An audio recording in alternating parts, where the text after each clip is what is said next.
Greetings and welcome back to another episode in our series of 1,000 Evidences for the Church of Jesus Christ of Latter-day Saints. In this one, number 190, we'll be talking about the status of women in the church. Although the church has been falsely accused of discriminating against women, it is always taught that women hold a place of equal, if not greater importance than that of men. The LDS Church believes, as the Bible teaches, that neither is the man without the woman, neither the woman without the man in the Lord. That's in 1 Corinthians chapter 11, verse 11. Latter-day Saints interpret this to mean that though men and women may live singly in this life, they must be sealed together in family units in order to live in the presence of God for eternity. That's according to Doctrine and Covenants, section 131, verses 1 through 4, and 132, verses 5 through 26. And also, LeGrand Richards, in his marvelous work and a wonder, the year 1950, page 194 and 195. Also, the Proclamation on the Family. This principle applies even up to the highest level of deity. Members of the LDS Church accept the Bible literally, which teaches that the image of God is male and female.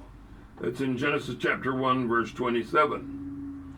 We do have a Heavenly Mother as well as a Heavenly Father. No other church teaches this lofty principle. Instead, many churches teach that there is no gender at all in the heavens. They quote such verses as Galatians chapter 3, verse 28, which states that there is no male or female in the eyes of the Lord.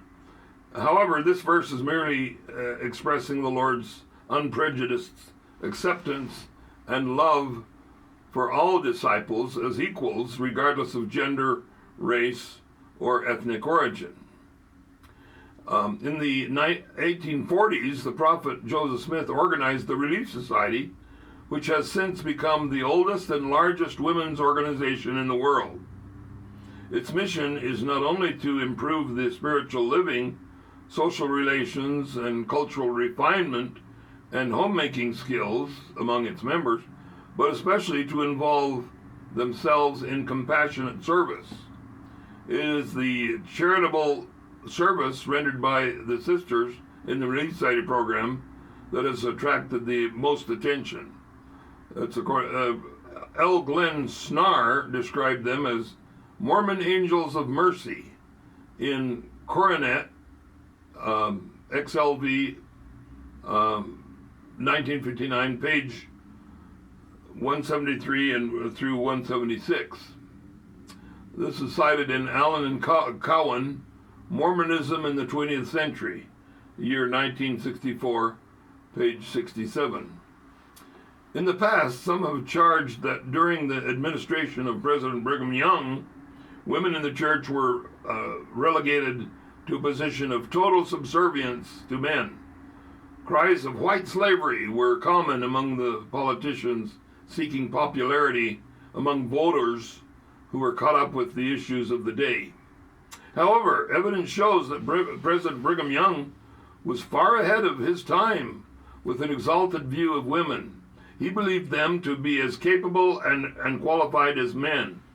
For example, he said that women could make just as good mathematicians and accountants as any man.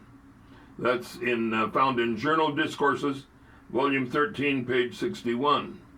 He also said that the University of Deseret was offering classes in business skills to females as well as to males, preparing the girls to be bookkeepers, accountants, clerks, cashiers, tellers, payers, telegraph operators, reporters, etc. On still another occasion, tens of thousands of saints heard him announce that the time has come for women to come forth as doctors in these valleys of the mountains. This is all true. It feels good and right. It appeals to our inner soul. If you're a member of a church that teaches women that women are not to preach or pray, or that they are alienated in heaven, then please consider investigating the LDS Church. We would love to have you join with us. And remember, call, don't fall.